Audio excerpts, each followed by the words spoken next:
नमस्कार, आप देख रहे हैं पंजाब केसरी टीवी और मैं हूं प्रवीण झा। अभी बिहार की राजनीति में एक प्रकार से घमासान मचा हुआ है। जिस तरह से एलजेपी के लगभग 5 सांसद, यानी कि 5 के 5 सांसद जो हैं, अब चिराग पासवान को अगर छोड़ दिया जाए तो पार्टी के जितने भी सांसद हैं वो एक प्रकार से बगावत करके पार्टी से अलग हो गए हैं और अब पार्टी पर वो दावा भी कर रहे हैं। यहाँ तक कि चिराग पासवान को अलग कर दिया गया, पार्टी से निकाल दिया गया है। ऐसी स्थिति में सवाल यह उठता है कि क्या चिराग पासवान के पीठ में खंजर घोंपा गया है, वो भी परिवार के द्वारा? क्या चिराग पासवान के साथ धोखा हुआ है?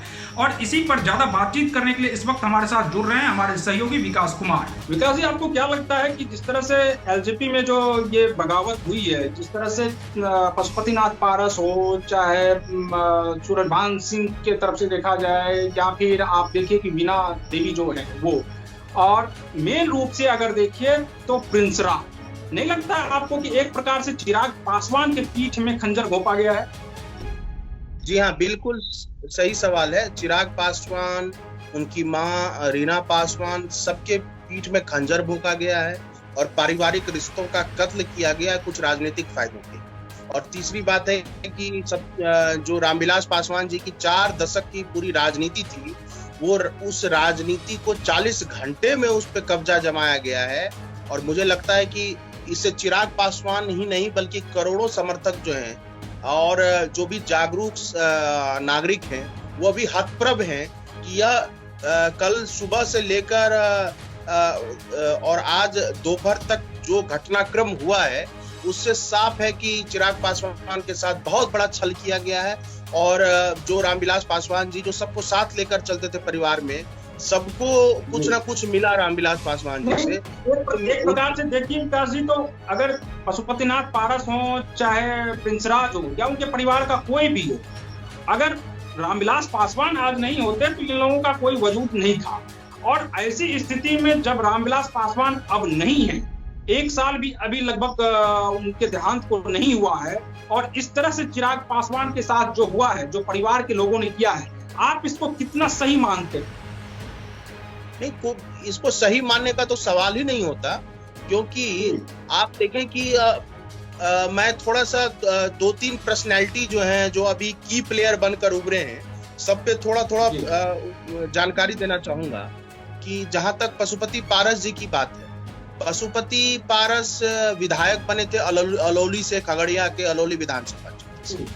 आज तक किसी ने बिहार विधानसभा में ये खड़े नहीं देखा कि अलौली के विकास से जुड़ी कोई सवाल या कोई मुद्दा उन्होंने विधानसभा में उठाया। राजनीतिक रूप से एक आध बार देखने को मिला था, लेकिन उस सवाल का बहुत ज्यादा कोई औचित्य है नहीं बिहार, खास करके उनके क्षेत्र के विकास को लेकर के।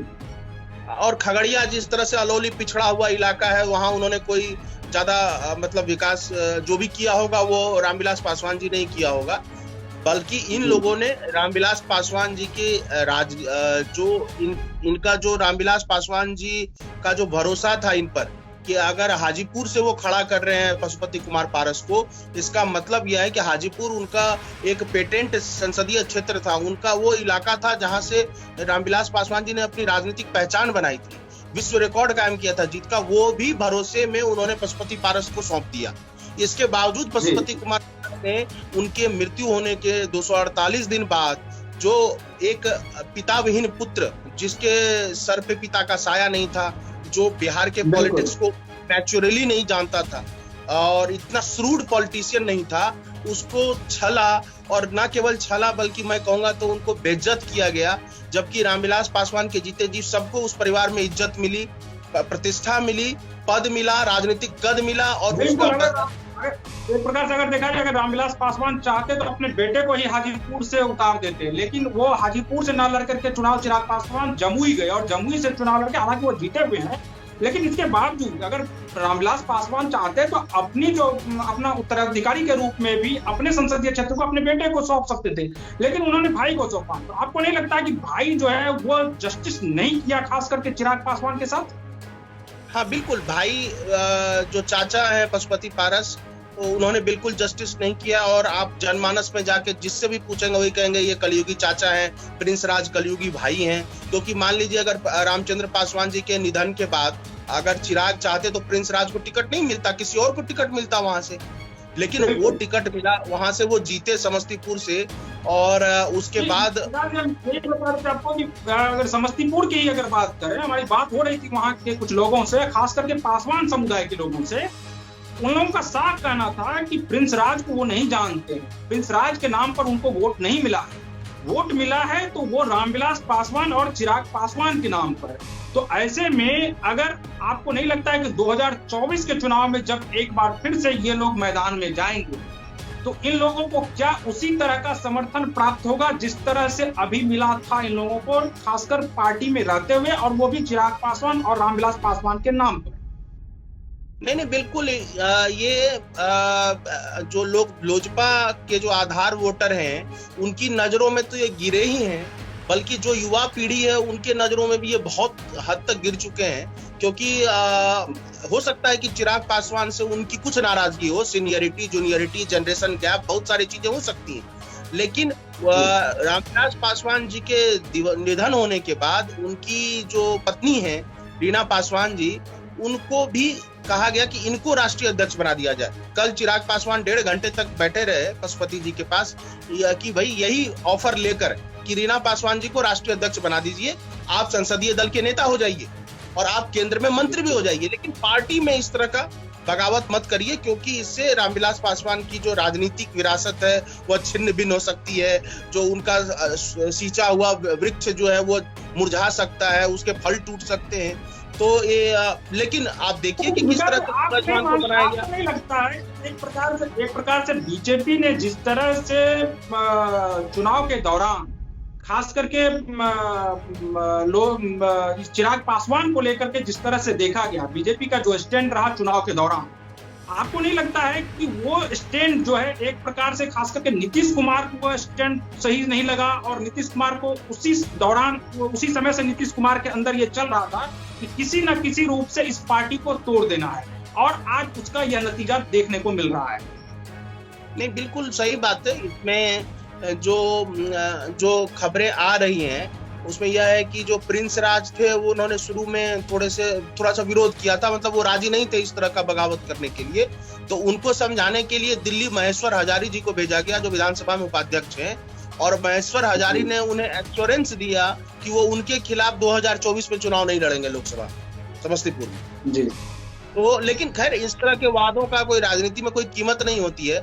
जिस चाचा ने उनको वहां तक पहुंचाया, उनके बच्चे के साथ क्या छल किया, तो फिर ये दूसरों से क्यों उम्मीद करते वफादारी की? तो सबसे बड़ी बात एक बात यह है कि जिस तरह की राजनीति कल से लेकर आज तक हुई है, यह मुझे लगता है कि वैसे लोग जो बड़े पदों पर हैं वो थोड़े से परिवार को आगे बढ़ाने से पहले अब 100 बार सोचेंगे। ठीक है, एक तो ये। दूसरी बात ये है कि विद इन फैमिली पॉलिटिक्स, जो परिवारवादी राजनीति है, उसकी खामी फिर से उभर कर सामने आई है। अगर संगठन के प्रति समर्पित लोग अगर सांसद होते तो हो सकता था चिराग पासवान को ये दिन देखना नहीं पड़ता, क्योंकि पारिवारिक राजनीति की जो कमी है कि शक्ति परिवार में रहती है, तो वो उसको तोड़ना, उसको यू टर्न लेना या उसको किसी खास दिशा में मोड़ देना ये संभव है। लेकिन फिर से एक बात है कि जो लोग के बावजूद भी पार्टी पर जो है एक प्रकार से अभी जो फिलहाल देखिए जिस तरह से कार्यकारी अध्यक्ष सूरजभान सिंह को बनाया गया है, तो ऐसी स्थिति में तो ये जो पार्टी तोड़ करके, यानी पशुपतिनाथ पारस या प्रिंस राज जिस मंशा से उस पार्टी को तोड़ा, लेकिन वो तो दिख नहीं रहा। एक कैसे ये कार्यकारी अध्यक्ष जो बनाया गया है सूरजभान सिंह को, इसके पीछे क्या लॉजिक? इसके पीछे दरअसल ये है कि रामविलास पासवान की जो राजनीति थी, और जिस इलाके से वो खगड़िया से आते थे, और खगड़िया, बेगूसराय, नौगछिया और ये पूरा इलाके में, बेगूसराय में, लखीसराय में उनका एक प्रभाव रहता था, नवादा में एक प्रभाव रहता था। वहां दलित प्लस भूमिहार एक समीकरण था, मतलब Paswan plus Bhumihar plus BJP के कुछ वोट। तो मुझे लग रहा है पशुपति कुमार पारस के दिमाग में एक चीज होगी कि वो पासवान प्लस भूमिहार समीकरण को मजबूत रखा जाए। लेकिन दिक्कत ये है कि भूमिहार तो इसमें खुश हो जाएंगे, लेकिन पासवान तो ठगा हुआ महसूस करेंगे, और वह तो बिल्कुल चिराग के साथ अलग जाएंगे। और अब आगे देखना होगा कि चिराग पासवान लोजपा में ही रहते हैं या फिर एक नई पार्टी बनाते हैं और फिर से एक नया संगठन बना के एक नई लड़ाई लड़ते हैं। अब उनके लिए तो बड़ी चुनौती सामने है। और फिर दूसरी बात है कि अभी तक वो बीजेपी के साथ चाहे अनचाहे, घोषित अघोषित गठबंधन में थे, अब आगे क्या वो आरजेडी या कांग्रेस के साथ जाते, क्योंकि कल उनको आरजेडी और कांग्रेस से एक ऑफर भी आया कि आप हमारे साथ आए। और ये तमाम चीजें समय के गर्भ में छिपी हैं, लेकिन जो ये अभी कल से लेकर आज तक का ये घटनाक्रम है, यह बिल्कुल अविश्वसनीय है। और यह मतलब धोखे की एक ऐसी कहानी है जिसका कैसे भी आप बयान कर लें वो खत्म नहीं होती। धोखा, बेइज्जती, परिवार के हितों की अनदेखी। और सबसे बड़ी बात है, चिराग अकेले भाई हैं, पिता का उनका निधन हो गया, बहुत बड़ा एक साया था उनके ऊपर, वो हट गया। उनकी मां पॉलिटिकली इतनी एक्टिव नहीं रही है राजनीति में, तो चिराग एक तरह से छुई मुई से थे बिहार की राजनीति में। और उनके साथ इस तरह का छल करना, और आप कल देखें कि 1.5 घंटे तक उनको बिठा के रखा गया और पशुपति कुमार पारस नहीं मिले। तो पहली बात, मुझे आज भी वो प्रेस कॉन्फ्रेंस याद है जिसमें रामविलास पासवान जी ने इंस्टीट्यूशनली, संस्थागत रूप से पार्टी की कमान, संगठन की कमान चिराग को सौंपी थी। और उन्होंने कहा था पिछले ही साल कि अब जो भी संभालेंगे पार्टी के बारे में वो चिराग पासवान संभालेंगे।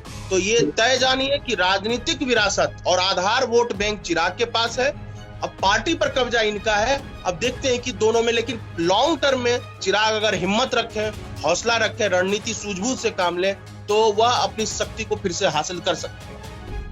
जी विकास जी, आपका बहुत बहुत शुक्रिया इस बातचीत करने के लिए। तो बिहार की राजनीति में जिस प्रकार से आप देख रहे हैं कि पिछले 2 दिनों में जो घटना घटी है और आगे भी जो घटना घटेगी, खास करके जो कांग्रेस में टूट की खबरें आ रही है, उस पर भी हम आगे बताएंगे आपको, हर वो जानकारी आपको देंगे जो कहीं नहीं। और इसके अलावा कि बिहार में या पूरे देश में जो चाणक्य की भूमिका में है वो कौन है, केंद्रीय गृह मंत्री अमित शाह हैं या नीतीश कुमार हैं या लालू यादव हैं, कौन है चाणक्य की भूमिका में। खास करके अभी जो पूरे बिहार की परिस्थिति को देखा जाए तो नीतीश कुमार का जो चेहरा है वो ज्यादा चाणक्य की भूमिका में दिख रहा है। तो इस सब पर हम विस्तार से बात करेंगे, आपको हम रोज इसके बारे में बताएंगे और पॉलिटिकल हर वो किस्से बताएंगे जो आपको कहीं नहीं मिलेगा। इसलिए आप देखते रहिए पंजाब केसरी बिहार झारखंड। नमस्कार।